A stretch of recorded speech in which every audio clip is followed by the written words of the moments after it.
What's up, everybody? Give you a quick walk around to my Thor 1754 Lake Hammer. Getting it set up for a bass tournament tonight. Just give you a quick little walk around how I got it hooked up. Got that Dakota lithium charging. Got the Tohatsu 50 stainless prop.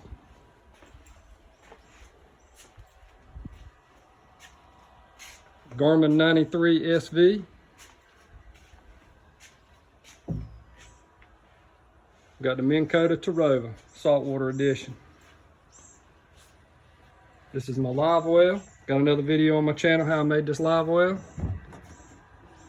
If you like this boat, come see me at this location right here. Also subscribe to my channel for further review. Later.